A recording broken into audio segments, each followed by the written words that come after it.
আসসালামু আলাইকুম। এনসিপির শীর্ষ নেতাদের দুর্নীতি কিংবা লুটপাট, তাদের অভ্যন্তরীণ রাজনৈতিক কৌশল অথবা অভ্যুত্থানে এনসিপির এই শীর্ষ নেতাদের কোনো ধরনের কোনো ষড়যন্ত্র ছিল কিনা, মোটা অঙ্কের টাকা লেনদেন হয়েছে কিনা, কী ধরনের প্লট নির্মাণ করা হয়েছিল সেই আন্দোলনে, ইত্যাদি ইত্যাদি সম্পর্কে হয়তো আমরা অনেক কিছুই খুব দ্রুত জানতে পারবো। এবং যেহেতু এর মধ্যে আমরা জানতে পারছি এনসিপি এরই মধ্যে খুবই মারাত্মকভাবে উদ্বেগজনকভাবে বহুধা বিভক্ত হয়ে পড়েছে, সে বিষয়ে আমরা পরে আসছি। তার আগে একটু জানিয়ে রাখি, বা আপনারা হয়তো অনেকেই জেনেছেন যে এনসিপির শীর্ষ ৫ নেতাকে কারণ দর্শান নোটিশ করা হয়েছে। কেন? তারা অভ্যুত্থানের বর্ষপূর্তির দিনে কক্সবাজারে গিয়েছিলেন এবং যেটি গুঞ্জন আকারে ছড়িয়ে পড়েছে যে সাবেক মার্কিন রাষ্ট্রদূত পিটার ডি হাসের সঙ্গে তারা গোপন বৈঠক করেছে। এখন গোপন বৈঠক করলে তো সেটি দলীয়গতভাবেই সিদ্ধান্ত নিয়ে করা হয়েছে, কিন্তু এই বিষয়টি তো তারা উড়িয়ে দিয়েছে গুজব আকারে। কিন্তু আমরা জানতে পারলাম যে পরবর্তীতে আবার এনসিপির দলীয় ফর্ম থেকে যারা কক্সবাজার গিয়েছিলেন তাদেরকে শোকজ করা হয়েছে। শোকজ লেটারে কী লেখা হয়েছে যে ৫ আগস্ট জুলাই অভ্যুত্থানের প্রথম বর্ষপূর্তি উপলক্ষে রাষ্ট্রীয় গুরুত্বপূর্ণ কর্মসূচি চলাকালীন তারা কেন ব্যক্তিগত সফরে কক্সবাজার গিয়েছেন, কেন সে বিষয়ে রাজনৈতিক পর্ষদকে পূর্বে কোনো তথ্য বা ব্যাখ্যা প্রদান করা হয়নি। শোকজ হওয়া নেতারা কারা? হাসনাত আবদুল্লাহ, সার্জিস আলম, নাসিরুদ্দিন পাটোয়ারি, তাসনিম জারা এবং যুগ্ম আহ্বায়ক খালেদ সাইফুল্লাহ। আচ্ছা বলুন, এই কারণ দর্শানো চিঠির কোনো প্রয়োজনীয়তা ছিল? মানে এগুলো কি শুধুমাত্র লোক দেখানো নয়? আমি জানি না তাদের গঠনতন্ত্রে কী আছে, এটুকু তো বোঝা যায় যে তারা তো আর চাকরি করে না। ব্যক্তিগত যদি কোনো সফরে গিয়েও থাকে, দলকে না জানিয়ে কেন গেল, এটা কি চাকরি? আচ্ছা, দ্বিতীয়ত হচ্ছে তারা দলকে না জানিয়ে কক্সবাজার গিয়েছে, এটি মনে করার কোনো কারণ কি থাকতে পারে?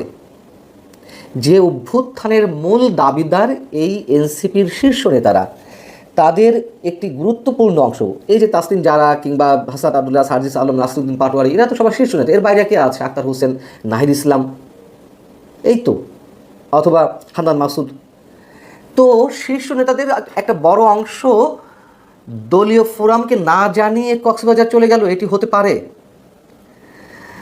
এটি হতে পারে না। কোনো গোপন বৈঠক থাক আর না থাক, এটি হতে পারে না। অন্তত এই গুরুত্বপূর্ণ দিনটিতে তারা এভাবে যেতে পারে না। আর আমাদের ধারণা অবশ্যই তারা গোপন কোনো বৈঠকে, সেটি পিটার ডি হাসের সঙ্গে হোক বা অন্য কোনো কারণও হোক, তারা খুব গোপনেই বিশেষ উদ্দেশ্যে কক্সবাজার গিয়েছিলেন, নইলে যাওয়ার কথা না তো আসলে।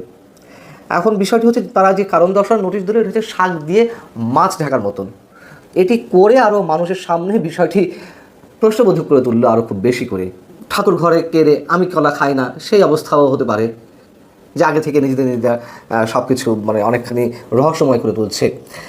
এখন পিটার ডি হাস যে কক্সবাজার ছিলেন সেটা নিয়েও বিতর্ক উঠেছে। তার সঠিক অবস্থান সম্পর্কে জানা যায়নি। কোনো কোনো মাধ্যম বলছে, জানা যাচ্ছে যে তিনি যুক্তরাষ্ট্রে আছেন, আবার কেউ কেউ বলছে না তিনি কক্সবাজার আছেন। যাই হোক, তবে আবারও বলি, বিশেষ উদ্দেশ্যেই তারা গিয়েছিলেন, এটি আমাদের দৃঢ় বিশ্বাস।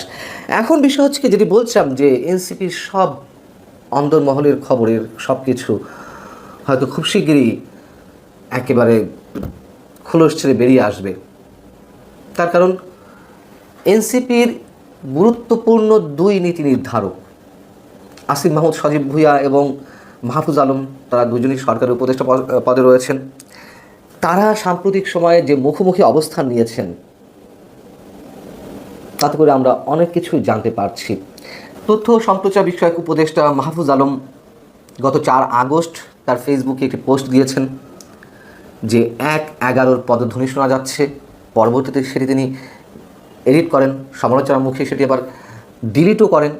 সেটিকে কেন্দ্র করে আবার আসিফ মাহমুদ সজীব ভুঁইয়া, স্থানীয় সরকার বিষয়ক উপদেষ্টা, তার ফেসবুকে লিখলেন, আগে সরকারের ভয়ে জনগণ পোস্ট ডিলিট করত, এখন জনগণের ভয়ে সরকার পোস্ট ডিলিট করে, যেহেতু মাহফুজ আলম সরকারের একটি অংশ। আসিফ মাহমুদ সজীব ভুঁইয়ার পোস্টের নিচে ছোট করে লেখা ছিল যে সেলফ ক্রিটিক। নিশ্চয়ই এটি সেলফ ক্রিটিক নয়, এটি মাহফুজ আলমকে ক্রিটিক করে লেখা, এটি আমরা নিশ্চিত। মজার বিষয় হচ্ছে 5 আগস্ট অভ্যুত্থানের বর্ষপূর্তিতে সরকারের পক্ষ থেকে যে জাঁকজমক আয়োজন ছিল তার একটি অংশ ছিল ড্রোন শো। সেই ড্রোন শোতে আসিফ মাহমুদ সজীব ভুঁইয়ার এই পোস্টটি শো করা হয়, তার মানে দ্বন্দ্ব সংঘাত কোন পর্যায়ে গিয়ে পৌঁছেছে। মাহফুজ আলম এর আগেও অনেক অনেক পোস্ট ডিলিট করেছেন, এডিট করেছেন। যেমন গত 29শে জুলাই তিনি একটি পোস্ট দিয়েছিলেন, সিডনিতে তার ভাইয়ের অ্যাকাউন্টে একটা মোটা অঙ্কের টাকা লেনদেন হয়েছে, সেটিকে কেন্দ্র করে তার বিরুদ্ধে দুর্নীতি অভিযোগ ওঠে।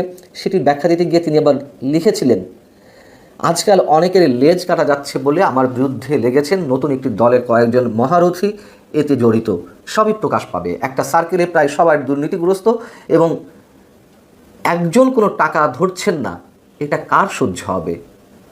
সেটি এডিট করে পরবর্তীতে আবার লিখলেন, যখন এনসিপি নেতারা তাকে তির্যক আক্রমণ করতে লাগলেন যে একটি দলের বা একটি সার্কেলের সবাই দুর্নীতিগ্রস্ত, বোঝা যাচ্ছে কোন দলকে তিনি ইঙ্গিত করতে চাচ্ছেন। স্পষ্টভাবে এনসিপি নেতাদেরকে তিনি ইঙ্গিত করছেন।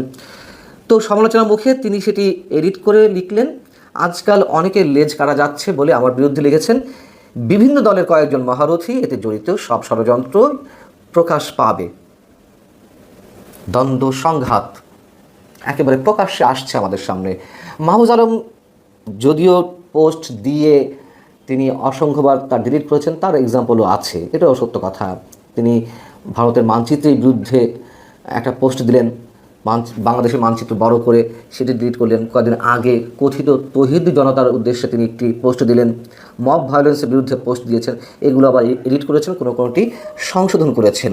এবং এরও আগে আমরা জানি যে এনসিপি যখন গঠন হবে, ফরমালি আত্মপ্রকাশ করবে, কে আহ্বায়ক হবেন এটি নিয়ে নিজেদের মধ্যে দ্বন্দ্ব শুরু হয়েছিল। কোনো এক ছাত্র উপদেষ্টার বাসায় কেউ কেউ মাহফুজ আলমের নাম প্রস্তাব করেছিলেন, আবার বড় একটি অংশ চাইছিল নাহিদ ইসলামকে। তো নাহিদ ইসলামই শেষমেশ আহ্বায়ক হলেন। দলের মধ্যে গ্রুপিং লবিং থাকতেই পারে বুর্জোয়া রাজনীতিতে, তারাও তো আর বুর্জোয়া রাজনীতির বাইরে কিছু নয়, বরং তারা পেটে বুর্জোয়া, আমরা এটা বলতে পারি যে বুর্জোয়ার চেয়ে ভয়ঙ্কর কিছু। ধরে নিলাম যেগুলো থাকতে পারে, কিন্তু আত্মপ্রকাশ আগে থেকেই, বিকশিত হওয়ার আগে থেকেই যে ধরনের গুরুতর সব অভিযোগ তাদের বিরুদ্ধে উঠছে, একে অন্যের বিরুদ্ধে অভিযোগগুলো করছেন, এই দলের ভবিষ্যৎ নিয়ে আমরা নিশ্চিতভাবে শঙ্কিত। এবং আমরা হিন্দি মুভিতে দেখি না, গ্যাংস্টাররা নিজেদের মধ্যে ভাগাভাগি করতে গিয়ে একে অন্যকে ফায়ার করছে, নিজেরাই শেষ করে দিচ্ছে নিজেদেরকে। আমরা ভাবতে চাই না এমনটা এনসিপির ক্ষেত্রে, কিন্তু বাস্তবতাগুলো আমাদের সামনে সেভাবে উঠে আসছে। এই এনসিপির নেতাদেরকে তো আমরা সমর্থন দিয়েছিলাম, দেশের বড় একটা অংশ সমর্থন দিয়েছিল, কিন্তু তারাই তাদের ব্যক্তিগত কেরিয়ার হোক, পেশাগত জীবনের কোনো ভালো কিছু থাকতেও পারতো সেটি হোক, অথবা রাজনৈতিক ভবিষ্যৎ হোক, সবই তারা নিজেরাই শেষ করছে, এটুকু স্পষ্ট করে বলতে পারি। ভালো থাকুন সবাই, আল্লাহ হাফিজ।